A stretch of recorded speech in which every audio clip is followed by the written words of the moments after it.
जय जिनेन्द्र।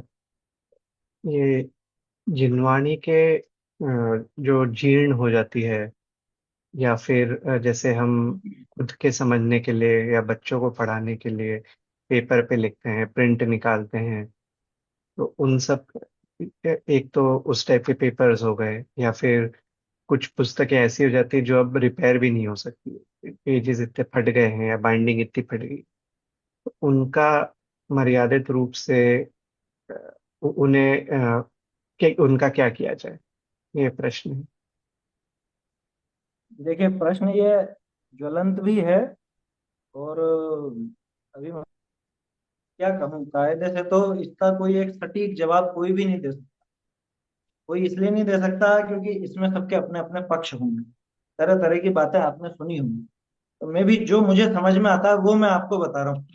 जरूरी नहीं कि यही बात आपके भी गले उतरे, तो जरूरी नहीं सबके गले उतरे। अलग अलग विद्वान आपको इस संबंध में अलग अलग बात ही कहेंगे। बहुत से उसका पक्ष लेते हैं कि गला लो, गला करके दूसरा बना लो कुछ कुछ, है ना? बहुत से कहते हैं जला दो, बहुत से कहते हैं नदी में बहा दो, बहुत से कहते हैं कुएं में डाल दो, बहुत से कहते हैं गड्ढे गड्ढा खोद के उसमें कर दो। भाई इसमें दो बातें। पहले तो ऐसी दशा क्यों हुई, दो बातें यहाँ पे अपने को ध्यान रखने की। ऐसी दशा हुई क्यों, ऐसी दशा कैसे होगी।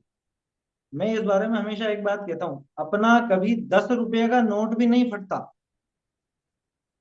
कभी भी विचार करें, हमारी जेब में रखा हुआ 10 रुपए का नोट, जबकि वो इतने लोगों के हाथ में से आया हुआ होता है, उसके बावजूद हमारा कभी 10 रुपए का नोट भी नहीं फटता। और हमारी जिनवानी फट जाती है, हमारी पुस्तकें फट जाती हैं, जीर्ण शीर्ण हो जाती हैं। तो इस संबंध में अपने को ये विचार करने की जरूरत है कि क्या हम जिनवानी को उतनी कद्र से भी नहीं रख पा रहे हैं कि जितना हम हमारे नोट वगैरह को रखते हैं, 10 रुपए के नोट को। ये पूर्व पक्ष बता रहा हूँ भैया मैं, अभी वो आपकी जो बात है वो तो अभी आएगी। लेकिन उसके पहले ये भी जरूरी है, क्योंकि आगे ये स्थिति ना बने, इसलिए कह रहा हूं मैं। आगे ये स्थिति ना बने, इसके लिए अभी से इतनी सावधानी आवश्यक है कि हमको हमारी जो जिनवाणी है उसकी विनय बहुत ज्यादा होनी चाहिए। उसके लिए जो बहुत से लोग एकदम ऐसा फ्री स्टाइल में पढ़ने का और उसका पक्ष लेते हैं ना, मैं उसके बिल्कुल खिलाफ हूं। जिनवाणी को आप यथावत टेबल पे रख करके, हो सके तो रेल, चौकी जो होती है, ये अपनी रेल होती है ना, इस पर ग्रंथ वगैरह रखते हैं, ये रेल कहलाती है। इस रेल पर रख करके ही पढ़ें, या टेबल पर बैठ करके ही पढ़ें कायदे। वो विनय चाहिए। उस विनय के बिना, देखो, विद्या ददाति विनयम, विनयम ददाति विद्या, क्या है वो, विनया याति पात्रता, ऐसी जो आती है बात। तो विनय के बिना विद्या नहीं, विद्या के बिना विनय नहीं, दोनों एक दूसरे के पूरक हैं। तो उतनी विनय चाहिए। बहुत से लोग कहते हैं अरे पतली पुस्तक क्यों, लेटे लेटे पढ़ ले, ऐसे पढ़ ले, वैसे पढ़ ले। कि वो आदर्श स्थिति नहीं है। जिनवाणी वगैरह के फटने का यही कारण है। एक और चीज, विनय की बात पहले कर लेते हैं। हर कैसे हाथों से जिनवाणी को मत छुओ, किसी भी तरह के हाथों से मत छुओ। अपनी आदत होती है कुछ भी काम करके आए या हाथों में पसीना वसीना भी और उसको छू रहे हैं, पलट रहे हैं। अरे गुरुदेव से सीखना चाहिए। गुरुदेव की वो जो लोग जादू की छड़ी समझते थे जिसको, वो तो पन्ना पलटने की लकड़ी थी, क्योंकि हाथ में पसीना आता था। और गुरुदेव को कितनी विनय थी कि ये पसीना जिनवाणी को स्पर्श ना हो, इतनी विनय चाहिए। अब पूजा की पुस्तकों की तो दुर्दशा पूछो ही मत। उसमें से तो चावल निकलेंगे, लौंग निकलेंगे, और वहाँ जो जिल्द वाली जगह है ना, वो जगह पीली पड़ चुकी होगी, कदाचित जीव पड़ जाएंगे। मैंने तो जीव पड़े हुए देखे। क्योंकि वहां पे लोग बाग तो यूं चावल चढ़ाएंगे और इसी से पन्ना पलटेंगे, चावल हाथ में लगा हुआ है गीला गीला, वो अंदर घुस गया, और अंदर अब जीव भी पैदा होंगे, कागज भी गलेगा, फट जाती, बहुत दुर्दशा होती है। तो सबसे पहले तो ये विनय बहुत जरूरी है। उचित स्थान पर उचित विनय सहित जिनवाणी का अभ्यास होना चाहिए। ऐसे पटकना नहीं, कायदे से उठा करके रखना, कायदे से। अरे आदान निक्षेपण समिति का पालन करने वालों को अपन पूछते हैं, तो उनकी नकल पे कम से कम इतना तो करें कि जिनवाणी को ढंग से उठाएं, ढंग से रखें, है ना, हर कहीं नहीं रखें। ये इस मामले में मैं थोड़ा सा ज्यादा सख्त इसलिए भी आपको लग सकता हूँ, क्योंकि पांडुलिपियों का हमने जब काम किया तो मैंने बहुत दुर्दशा देखी है जिन्होंने, बहुत दुर्दशा देखी। वो जो हस्तलिखित ग्रंथ होते थे, उनमें जरा सी सीम आ जाती, बिल्कुल ऐसे चिपक जाते, पूरे 100 150 पन्ने पूरे चिपके हुए आपस में। एक एक पन्ने को हमने बहुत सावधानी से खोल खोल करके काम किया। किन्हीं पे काली काली फफूंद आ गई, किन्हीं पे सफेद रंग की फफूंद आ गई, लोग ध्यान नहीं देते, इसलिए वो मन दुखता है देखकर। तो विनय बहुत ज्यादा चाहिए। अपनी कोई पुस्तक फटे नहीं, इसका अपने को ध्यान रखना। वो कैसे रखना, कि पन्ने भी पलटते हैं अपन, बहुत से लोग तो कैसे पलटते हैं, यूं यूं यूं ऐसे पलटते हैं बहुत जल्दी। भैया आप आराम से सावधानी से ऐसे ऐसे करके पलटो ना, कहाँ दिक्कत है? वो कभी नहीं फटेगी यार। और जिल्द वगैरह सब सुरक्षित रखें जिनवानी। हमारी नीयत मंदिर की है ये सोच करके ऐसा काम नहीं करना चाहिए। जिनालय की हो कहीं की भी हो, अपने को उनकी सुरक्षा रखनी चाहिए, कवर वगैरह चढ़ा करके रखना चाहिए। मैं सजाने की बात नहीं कर रहा हूँ, सजाना भी जिनवाणी को उतना ही नुकसान पहुंचाता है जितना अविनय से पढ़ना। क्या, सजाना भी नुकसान पहुंचाता है, क्यों? इतना ज्यादा सजा देते हैं कि वो जिनवाणी खुलती नहीं है बराबर, आप पढ़ नहीं सकते उसको, इतना ज्यादा सजा देते हैं। ऐसी सजावट, ऐसी जिनवानी सज्जा उचित नहीं है, बिल्कुल भी उचित नहीं। इतना गोंद वगैरह और इतना वो लगा देंगे कि वो गत्ता पूरा खुलेगा ही नहीं, खुलेगा तो बीच की जिल्द फट जाएगी, ऐसी स्थिति हो जाती है। ऐसा नहीं सिखाना, रिपेयर करना सिखाओ बच्चों को। जिनवाणी की विनय वैयावृत्ति करना सिखाओ, रिपेयर करना। तो अब आते हैं आपके प्रश्न में कि जिनवाणी, अब वो जिनवाणी कई तरह की है। एक तो है आपकी पत्र पत्रिका, जो साक्षात जिनवाणी नहीं है। साक्षात मतलब वो आचार्यों पे लिखित नहीं है, वो आजकल के जो भी लेखक हैं वो अपने हिसाब से कुछ लिखते हैं, कुछ बनाते हैं, है ना? जैसे समझ लो क्या बोलते हैं, अपने समाचार पत्र जो आते हैं, धार्मिक समाचार पत्रों की कह रहा हूँ, जैन पथ वगैरह, इस तरह के आते हैं। उनमें सूचनाएं भी होती हैं और समाचार भी होते हैं, कहाँ कौन सा कार्यक्रम हुआ, आगामी कार्यक्रम क्या है, और थोड़ा बहुत कोई विद्वानों के लेख वगैरह भी होते हैं। मेरा तो देखो सब लोगों से अनुरोध है, अगर आप पीडीएफ का इस्तेमाल कर सकते हैं तो ये बंद कीजिए मनवाना, या मंगवाना बंद कर दीजिए, लिख दीजिए अगर जरूरत नहीं हो तो। क्या, पहले ऐसा होता था कि जो अभी तक नहीं छपी है ऐसी चीजें छापी जाती थी, तो लोगों को उसका आकर्षण होता था उस पत्रिका का, कि क्या है आगे क्या लिखा नया, और बाद में जब वो पूरी सही हो जाती तब उसका एक पुस्तकाकार प्रकाशित हो जाता। अब हो रहा उल्टा, जो पुस्तकें छपी हुई अपने पास उपलब्ध हैं, उदाहरण के तौर पे समय सारजी अपने पास, या मोक्ष प्रकाशक अपने पास है, उदाहरण बता रहा हूँ, और भी चीजें हो सकती हैं, कोई सा भी है, मान लो किसी की व्याख्या है, टीका है, वो छपी हुई है, अब उसमें से 4 पेज इस अंक में दे दिए, 4 पेज अगले अंक में दे देंगे, ऐसे करते करते हर महीने 4 4 पेज देते जाएंगे। ये कहाँ की विधि है? व्यर्थ में कागज क्यों बिगाड़ना, कागज बहुत हिंसक साधन है, बहुत हिंसक साधन। तो जो प्रकाशन संस्थाएं उनसे भी मेरा अनुरोध है कि व्यर्थ में आप मत छापो। हमको हमारी संस्था की कोई पत्रिका निकालनी है, इस लोभ से मत छापो। आप प्रकाशन करो ना, उसका प्रकाशन माने पीडीएफ वगैरह बना के इंटरनेट पर उपलब्ध कर दो और सीमित मात्रा में छपाओ।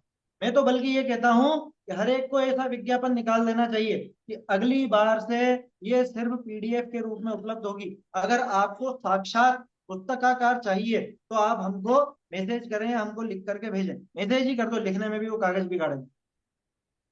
आप सूचना देंगे तो हम आपको ये अंक प्रकाशित भेजेंगे, नहीं तो पीडीएफ भेजेंगे। ऐसा एक इनिशिएटिव लेना चाहिए लोगों को, क्योंकि छपाने वालों की कमी नहीं।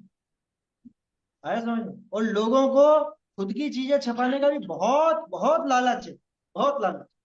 मैं 4 लाइनें क्या लिख दूं, मैं सोचूंगा मैं बड़ा कवि हो गया, मेरी ये भी छाप दो, ये भी छाप दो, ये भी छाप दो। अरे ऐसे ही छप जाता है क्या? इतने पेड़ नष्ट होते हैं, समाप्त होते हैं, तब जाके कागज बनता है। और उस कागज पर वो जो स्याही वगैरह लगती है वो भी कोई निर्दोष साधन नहीं है। रत्नकरण शाहुकाचार में अपन ने पढ़ा था ना, स्याही का व्यापार जैनी को करने लायक नहीं, क्योंकि बहुत हिंसक साधन, नील का कार्य और वो सब। खैर, वो तो एक बात हो गई। मैं तो ये बता रहा हूँ सबसे पहले प्रकाशन पर सीमित, मतलब प्रकाशन सीमित हो, प्रकाशन कम हो जाए। आप कह सकते हैं बड़ी अटपटी बात है, जिनवाणी छापने की मना कर रहे हैं। मैं प्रकाशन की मना नहीं कर रहा हूं, मैं जिनवाणी को कागज पर लाने की मना कर रहा हूं। क्यों? क्योंकि लोगों के घर घर में हो गई। और एक और बताऊं, संस्थाओं को एक ऐसा भी लोभ हो गया है, हमारे यहाँ से भी निकलना चाहिए। जैसे उदाहरण के तौर पे पहले समय सार प्रकाशित था, ठीक है ना, फिर अपने यहाँ से सोचा कि अरे गुजराती में चलो हिंदी कर लो, चलो वो तो भाषा का अंतर है तो वो तो होगा, वो तो छापा जाएगा। अब लेकिन फिर एक हमारे यहाँ से भी छापो, तो वो का वही दूसरी जगह से भी छप गया। फिर वही तीसरी संस्था ने सोचा हम भी छापे, वही छप गया। और सबको अपनी अपनी संस्थाओं के रखने, पुराने जो पढ़े वो कहाँ जाएंगे ये बताओ? फिर जो आप समस्या बता रहे हो ना, वो समस्या खड़ी होगी, पुराने धीरे धीरे रद्दी बनेंगे। पुराने, धीरे धीरे उनमें जीव पड़ेंगे, जाले पड़ेंगे, दीमक लगेगी, उदय लगेगी, और इस सबका दोष किसको है? इस मामले में मैं नाम लेना चाहूंगा अपने बंबई में जो संस्था है, अनंत भाई की संस्था। उन्होंने एक बहुत बढ़िया पहल की, बहुत अच्छी पहल की। वो गुरुदेव के प्रवचन वगैरह प्रकाशित करते हैं। आपको पता है कितनी संख्या में प्रकाशित करते हैं? मुश्किल से 100 या 200 बस। अपन जबकि ज्यादातर कोई सोचता है कि छपे तो 1000 2000 छपे, सबके पास पहुंचे। क्योंकि वो जानते हैं कि सब जो बड़े बड़े स्वाध्याय भवन मंडल हैं, वहां पे उन्होंने वो सुविधाएं करा भी रखी हैं, प्रोजेक्टर की और उसकी। तो सब प्रोजेक्टर पर देख करके पढ़ सकते। तो सबके सामने ग्रंथ भी है, और आपको वो क्या बोलते हैं अपन, भौतिक रूप से उस ग्रंथ को सामने रखने की आवश्यकता भी नहीं। तो बचा है ना, कागज भी बचा है। और जरूरत होगी, कहीं से डिमांड आएगी कि हमको इतनी प्रतियां चाहिए, लो हाथों हाथ छप जाएगी। सॉफ्ट कॉपी तो मौजूद ही है। छपने में क्या देर लगती है आज? अपने पास पीडीएफ मौजूद है, आप जाओ प्रकाशक के पास, 3 दिन के अंदर तो किताब बाइंड होकर के आपके हाथ में है, समझ। तो इसलिए वास्तव में संस्थाओं को और छापने वालों को इस संबंध में विचार करना चाहिए, क्योंकि ये जो प्रश्न है ना, ये आने वाले दिनों में और बढ़ता जाने वाला है, बढ़ता ही जाने वाला है। क्योंकि मेरे कहने के बाद भी, या किसी के भी कहने के बाद भी, प्रकाशन रुकने वाला थोड़ी ना है। समझ में आई बात? तो सबसे पहले तो अपने यहां से लगाम लगे। जैसे दादा उदाहरण देते थे ना हिंसा के संबंध में, हिंसा कहां पर जाकर के रुकेगी, मतलब हिंसा कहां से नष्ट होगी? कि बाहर में नहीं मारना, काय से हिंसा नहीं करना कि नहीं, कि वचनों से नहीं करना कि नहीं। हिंसा पैदा कहाँ हो रही है, उसकी फैक्ट्री कहाँ है, फैक्ट्री पे लगाम लगाओ। समझ में ही बात? फैक्ट्री में ही बनना बंद होगी तो बाहर नहीं आएगी, ऐसा है ना। उदाहरण है दादा। ध्यान रखना, मैं प्रकाशन के विरोध में बिल्कुल भी नहीं हूं, लेकिन कागजों के सीमित प्रयोग के संबंध में जरूर विचार अपने को करना चाहिए। जिनवाणी का प्रकाशन तो हो, प्रकाशन माने सामने तो आवे, पीडीएफ के रूप में भी सामने आ सकती है, उसके रूप में आ सकती है। अब बहुत से लोग कह सकते हैं कि साहब पीडीएफ में वो बात नहीं आ पाती, ये बात तो सही है, जो ग्रंथ में वो बात है वैसी पीडीएफ में नहीं आ पाती।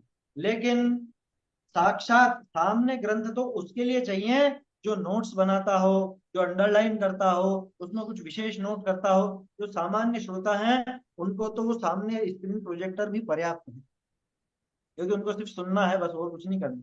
जो गहराई से अभ्यास करता हो, जिसको नोट्स वोट्स बनाने हो, जिसको निशान लगाने हो, उसको तो भौतिक रूप से चाहिए ग्रंथ, है ना।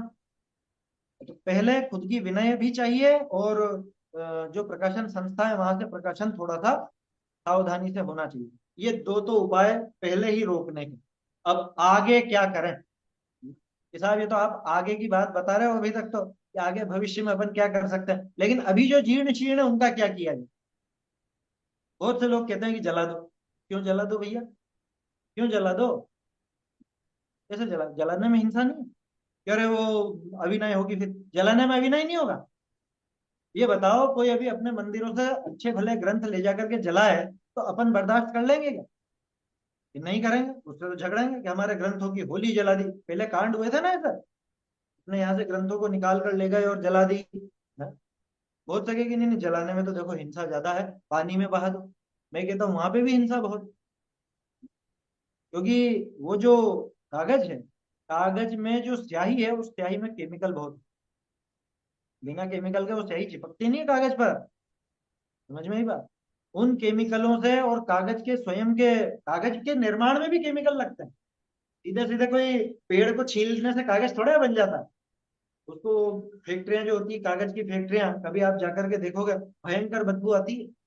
हमें तो पता है, सांगानेर में हमारा कॉलेज था, उसके वहीं पे गत्ता फैक्ट्री थी।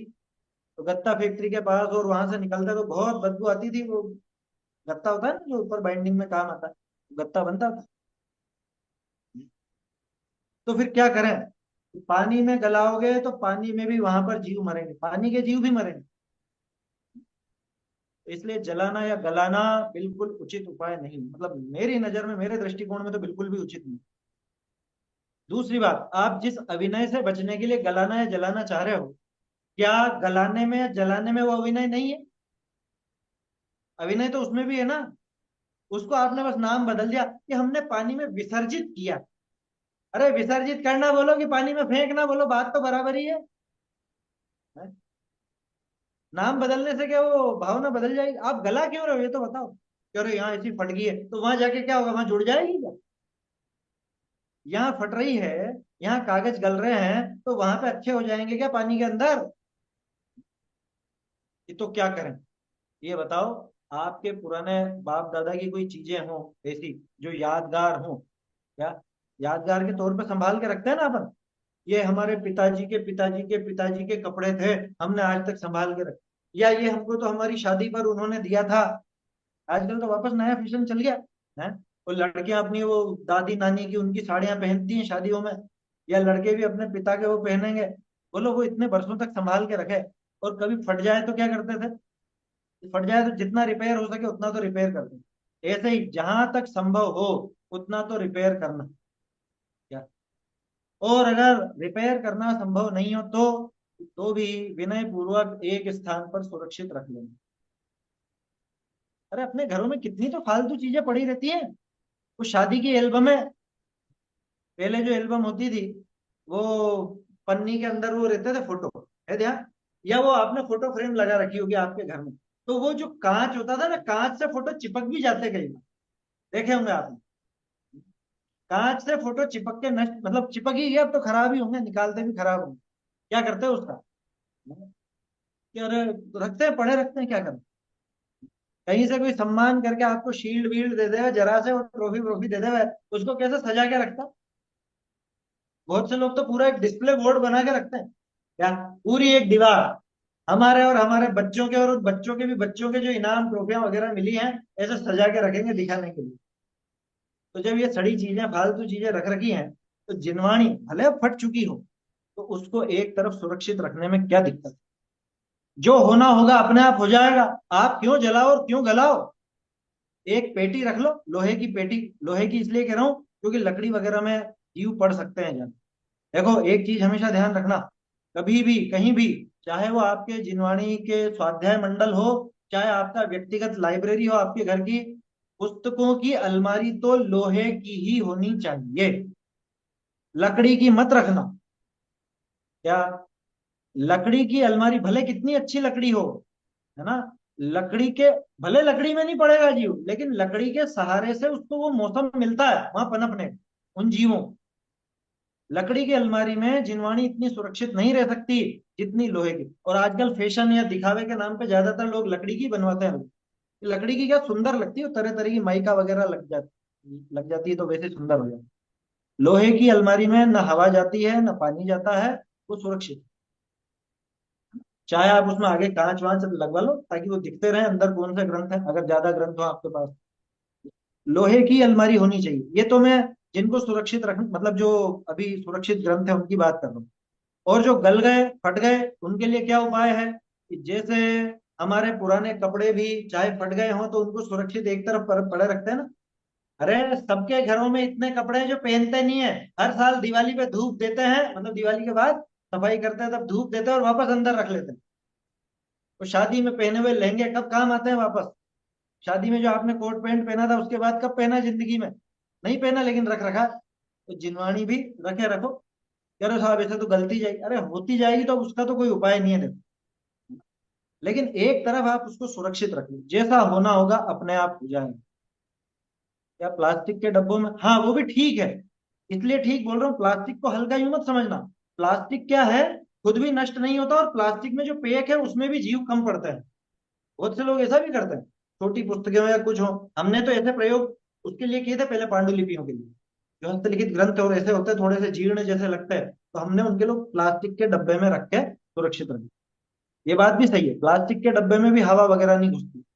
लेकिन प्लास्टिक उतना मजबूत नहीं होता जितना लोहा होता है। इसलिए मैंने लोहे की अलमारी या पेटी बोली। हाँ अलमारी के अंदर भी प्लास्टिक रख दो तो फिर और सोने पे सुहागे जैसा हो जाए।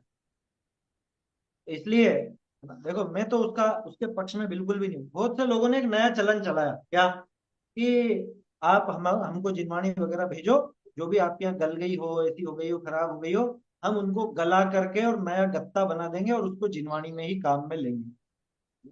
योजना तो अच्छी थी। लोगों ने सोचा कि हाँ ठीक है, जिनवाणी जिनवाणी में ही काम आ जाएगी। लेकिन बाद में ऐसा पता चला कि अधिकांश जगह तो कुछ भी नहीं है। वो गत्ता बनता, गत्ता कोई छाप थोड़ा लग रही है उसकी कि ये इसका गत्ता है ये उसका गत्ता। वहां तो देश भर से पता नहीं जाने क्या क्या चीजें वो आती है गलने के लिए, और वो इकट्ठी गलती हैं। अब उनका जो गत्ता बनेगा वो गत्ता पता नहीं जाने कहाँ जाएगा। जाने कौन सी पुस्तक में काम आएगा। कुछ भी हो, आखिरकार तो वो जिनवाणी पूरी तरह से समाप्त हो ही गई, है ना। वो तो पूरी तरह से समाप्त हो। अब इसमें मतलब पहले तो मैं भी इस पक्ष में मतलब थोड़ा सा विचार आया था ऐसा कि वो गला करके और गत्ता बना लेंगे और फिर उसको जिनवाणी में ही काम में लेंगे। लेकिन उसकी गारंटी कैसे दोगे? गत्ता फैक्ट्री में आप गत्ता बनाने दोगे, उनके पास तो जाने कहाँ कहाँ का आया है, और जो गत्ता बन के निकलेगा आपको पता भी नहीं चलेगा कि आपकी जिनवाणी का गत्ता है कि ये अखबारों का है, रद्दी का है, या पता नहीं किसका गत्ता, आप नहीं कह सकते। और फिर वो गत्ता कोई जरूरी थोड़ा है कि जिनवाणी छापने वाली संस्थाओं तक ही जावे। इसलिए वो उपाय भी मुझे तो थोड़ा सा कम समझ में आया। वो दूसरों की बनिस्पत इसलिए ठीक दिख रहा है कि वो रिसाइकल कर लिया, अपन ने जो 4 R की बात की थी पहले ना, उसमें रिसाइकिल हो गया। वो कागज का वापस कागज बन गया, तो नए पेड़ नहीं कटे, इतना आप उसमें सोच सकते हो बस। लेकिन उसमें भी जिनवाणी तो नष्ट ही हो रही है। तो श्रेष्ठ तो यही है कि भैया, अगर वो उसका कुछ, अच्छा एक और चीज है, जैसे मान लो 300 पेज की पुस्तक है, शुरू के और आखिर के आपके कुछ फट गए पेज, बाकी के सुरक्षित हैं, तो बाकी के पेजों की आप जेरोक्स कराकर उसको जोड़ के सुरक्षित कर लो। क्या? पूजन की पुस्तकें हैं, अब पूजन की पुस्तकों में मान लो 2-4 पूजाएं फट गई हैं, तो जरूरी नहीं कि वो 2-4 पूजाओं से ही काम चल रहा है, उसमें आपके तत्वार सूत्र, भक्तामर स्तोत्र और चीजें भी तो हैं जो सुरक्षित हैं। उनको एक बराबर व्यवस्थित जिल्द करके और सुरक्षित रख लो। जितनी सुरक्षित की जा सकती हो उतनी सुरक्षित करना, बनती कोशिश उतनी सुरक्षित करना। और कोई उपाय नहीं बचे तो मेरी नजर में तो यही उपाय श्रेष्ठ है कि अपने घरों में बहुत जगह होती है और फालतू की चीजें भी बहुत होती है, तो एक कोने में एक छोटी पेटी ऐसी रख लो लोहे की, और उसके अंदर जो भी ऐसी जीर्ण शीर्ण जिनवाणी है वो वहां रख लो। जो होना होगा भविष्य में हो जाएगा, अपने हाथ से तो अपन जलाने वाले नहीं और गलाने वाले नहीं। आया समझ? रद्दी में बेचने का तो ख्याल भी मत कर। इसमें एक और चीज जो कहने से रह गया, संस्थाएं छापती किसके लिए हैं? हम लोग लेते हैं इसलिए। तो बहुत आग्रह नहीं रखना कि मैं भी, ये भी होनी चाहिए मेरे पास, ये भी होनी चाहिए, ये भी होनी चाहिए, ये भी होनी चाहिए। एक जयपुर में एक व्यक्ति थे, हरीश चंद्र जी ठोलिया। मैं उनके यहाँ पे, शायद उनकी पत्नी का देहांत हुआ, तब वहां पे उन्होंने बुलाया कि भाई किसी को भेज दीजिए, तो स्मारक से मुझे भेजा गया कि वहां पे 8-9 दिन तक जिनवाणी की बात हो, है ना, स्वाध्याय सुनाते हुए। अच्छा प्रयोग था, उसमें दिक्कत नहीं है, होना ही चाहिए। या फालतू में और रोने धोने मचाने से अच्छा तो यह है कि तत्व ज्ञान की बात वहां वो लोग समझें। खैर, मूल बात जो बतानी है वो मैं ये बता रहा हूँ। उनका व्यक्तिगत कलेक्शन मैंने देखा, मतलब कोई लाइब्रेरी में ग्रंथ नहीं होते, इतने ग्रंथ उनके पास, जो कहीं से प्रकाशित अब नहीं हो रहे हैं, जो कहीं से उपलब्ध नहीं हो, वो सब ग्रंथ उनके पास। उस टाइम पे मुझे ऐसा भाव रहता था, कोई भी ऐसा जो नया ग्रंथ देखने को मिले ना, अरे ये अपने को मिल जाए, ऐसा सोच। तो इनडायरेक्ट भी उन तक ऑफर पहुंचाया, क्योंकि उनकी भी उम्र थी उस टाइम पे, 75-80 के करीब होंगे जब उनकी पत्नी मरी। तो उन तक ऑफर पहुंचाया कि इतने लाख रुपए आपको देंगे, आप ये सब ग्रंथ हमको दे दो। कि नहीं, मेरा कलेक्शन है, मेरी लाइब्रेरी है। और उनके घर में कोई स्वाध्याय नहीं था। अभी का मुझे पता नहीं, अभी हो तो अच्छी बात है, लेकिन उस टाइम पर तो कोई ऐसे स्वाध्याय की विशेष रुचि वाले लोग नहीं। तो बाद में विचार, हमने तो ये विचार भी किया, हमने तो स्मारक में भी शांति जी भाई साहब से भी कहा, यानी कि ये इनके बहुत दुर्दशा हो जाएगी आगे। उन्होंने भी ये बात कही थी कि इनके बाद तो पता नहीं क्या होगा, इन ग्रंथ का क्या होगा। तो ऐसे बात पहुंचाई थी उन तक कि भाई आप देना चाहें तो यहाँ दे दीजिए, नहीं तो घर वाले तो पता नहीं क्या करेंगे उनका, वो रद्दी में बेचेंगे या पता नहीं जाने क्या करें। तो इसलिए मैं कह रहा हूँ, अगर अपने को वास्तव में पढ़ने का शौक है और पढ़ने की रुचि है, तो जिस ग्रंथ को पढ़ना चाहो वो ही ग्रंथ मंगाना। ऐसा नहीं कि दिखावे के लिए, देखिए हमारी लाइब्रेरी, बहुत शौक होता है ऐसा शौक। क्या? अपने हमारे पास हजारों ग्रंथ है, यार हजारों तूने पढ़े भी हैं क्या? और अब तो वास्तव में नया ग्रंथ लेने में भी बड़ा मुझे तो ऐसा लगता है, क्योंकि अब पीडीएफ है, टेबलेट है आपके पास, टेबलेट में बिल्कुल वो आजकल तो एक और वो आता है पीडीएफ रीडर, वो बिल्कुल ऐसा चलता है जैसा आप पन्ने पलट रहे हो। क्या? हाँ, वो बात तो नहीं आती जैसी कागज में आती है, लेकिन आपको तो पढ़ने से मतलब है ना। अगर आपको नोट्स नहीं बनाने हैं, अगर निशान नहीं लगाने हैं, तो पीडीएफ वगैरह से काम चला लेना चाहिए। हाँ, निशान भी लग जाते हैं, उसमें भी लग जाते हैं निशान, ये भी बात है। आपको निशान भी लगाने हैं तो पीडीएफ में भी हो जाता है आजकल, एडोब रीडर वगैरह में तो सब। हमने तो प्रूफ रीडिंग वगैरह करके भेजी है पहले उसमें। अभी वो बाबूजी की जो कविताओं वाली पुस्तक थी वो अष्टानिका के टाइम उसकी प्रूफ रीडिंग उसी से करके भेजी पूरी की पूरी। तो कर सकते हैं उसमें। तो तीन बातें विचार करना जिससे जिनवानी जीर्ण शीर्ण नहीं हो। क्या क्या? एक तो प्रकाशन संस्थाएं सीमित प्रकाशन करें, मतलब कागज के रूप में प्रकाशन तो करें, कागज के रूप में नहीं। दूसरा, अपने को जिनवाणी लाने की उतावली ना हो, है ना, कि हमारे पास भी हो, हमारे पास भी हो, ये ग्रंथ भी हो और वो ग्रंथ भी हो। ऐसी उतावली और ऐसी ज्यादा क्या कहें लालच नहीं होना चाहिए। तीसरा, जितनी भी जिनवाणी अपने पास उपलब्ध है उसकी बहुत बहुत विनय होनी चाहिए। क्या? बहुत विनय चाहिए। विनय के बिना ही फटती है, अगर विनय रखोगे तो नहीं फटेगी, ये पक्की बात है। हमने तो देखा है बहुत विनय से जो शास्त्र पढ़ते हैं, भले 50 60 70 साल हो जाए तो भी सुरक्षित रहते हैं। कागज अपने आप पीला पड़े वो एक अलग बात है, वो तो कागज की जो लाइफ है उस हिसाब से होगा। लेकिन आप सावधानी से रखोगे तो वो सुरक्षित रहेगा। तो तीन उपाय तो जिससे कि वो खराब नहीं, और जो खराब हो चुकी उसका तो यही कह सकते हैं कि भैया एक तरफ सुरक्षित रख दो, विनय पूर्वक रख दो, है ना? जैसा होना होगा हो जाए।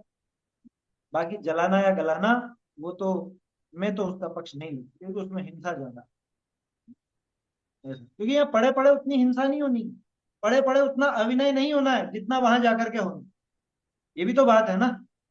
यहाँ से आप वहां भेजोगे तो वहां तो अभिनय पूर्वक ही, वो कौन सा गत्ता फैक्ट्री में कोई जैन थोड़ी ना बैठे हो, वो मजदूर है। वो उनको जैसे भी गलाते होंगे, वो पानी कैसा है, छना है कि बिन छना है, कैसा है, वहां उसके भी जीव मरेंगे। कहीं नदी नाले में आप डालोगे वहां भी जीव मरेंगे, आग में जलाओगे उसमें भी जीव मरेंगे। अभिनय और जीव घात ये दोनों चीजें तो वहां होनी होनी। इसलिए सीमित प्रयोग करें, और जितना करें विनय पूर्वक करें तो जिनवाणी की एक सुरक्षा हो सकती है, और जो जीर्ण शीर्ण है उनका भी यथावत निस्तारण समय पा करके हो जाएगा अपने आप, जैसा भी होगा। वो दोष तो अपने ऊपर नहीं लेना, ऐसा एक विचार है। और आप कह सकते हो पेटी भी किसी न किसी दिन तो भरेगी सही, तो इसीलिए तो कह रहे हैं सीमित प्रयोग करो, सीमित प्रयोग करना सीखें ग्रंथ में। मतलब घर में मान लो 4 जने, तो चारों के लिए चार समय सार नहीं चाहिए, एक से भी काम चल सकता है, समझ, ऐसा है। और तकनीक ने अपने को सुविधा दी है तो टेक्नोलॉजी का इस्तेमाल करें, है समझ, इसका प्रयोग करके अपन काम कर सकते हैं। इस संबंध में तो मेरा यही विचार है। और कुछ प्रश्न हो इसमें तो बोलिए भैया। ये प्रश्न और हैं, वो अगले सत्र में पूछेंगे। अच्छा, बाकी जैसे अभी समय भी ज्यादा सप्तभंगी हो पर गया। एक प्रश्न, हाँ, सप्तभंगी पर एक प्रश्न पूछा था आपसे, तो वो मैं भी अगली चर्चा में डिस्कस कर सकते हैं। हाँ हाँ। प्रश्न तो रख दीजिए, है ना, अपन विचार और कर लेंगे उस पर। तो प्रश्न ये है कि अ, अगर नए देखें तो निश्चय व्यवहार समझ में आता है, द्रव्यार्थिक पर्यार्थिक नय का उपयोग कहाँ है वो समझ में आता है, लेकिन सप्तभंगी का जो सात है भंग, वो समझ में आते हैं, लेकिन उसका उपयोग क्या है ये समझ में नहीं, मतलब उसका कहना चाहेंगे समझ में जब आप एक एक नए को पढ़ेंगे सप्तभंगी में वो समझ में आता है पूरा, लेकिन सातों को एक तरह से देखें, और क्या सात ही हैं, आठ या नौ नहीं है, या फिर एक फील नहीं आती है, मतलब उतरते नहीं कि हाँ ये सात ही है नौ नहीं है, सात की उपयोगिता क्या है बताने लायक, वो निश्चय व्यवहार या द्रव्यार्थिक पर्यार्थिक में के अलावा इनकी क्यों, इस टाइप के प्रश्न बहुत आते हैं।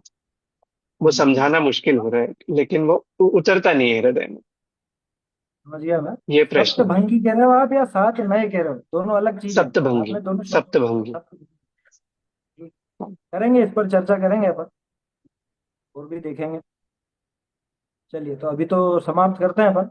आज तो एक ही जिनवाणी संबंधी बात में हुआ, है ना। अब आपको कितना ये समझ में आया कि नहीं है, मतलब समझ में तो आई होगी बात तो, लेकिन जचे या नहीं जचे ये अपनी अपनी व्यक्तिगत राय हो सकती है। मैंने पहले भी कहा, और एक और चीज कह दूं, जितने भी विद्वानों से पूछोगे तो सबसे कुछ ना कुछ अलग अलग ही मिलेगा। कोई तो जमीन में गाड़ने की भी कह देंगे, लेकिन भाई हर जगह देखो, मैं तो सीधी सी बात कर रहा हूँ कि आप वो काम क्यों कर रहे हो, जिनवाणी की विनय मतलब अभिनय ना हो इसीलिए कर रहे हो ना, और वो कार्य खुद ही अभिनय रूप है तो क्या करेंगे। इसलिए जलाना गलाना गाड़ना ये मुझे तो गले नहीं उतरता, उसका पक्षपन नहीं है। ठीक है, समाप्त करते हैं अभी, आगे की चर्चा आगे करेंगे।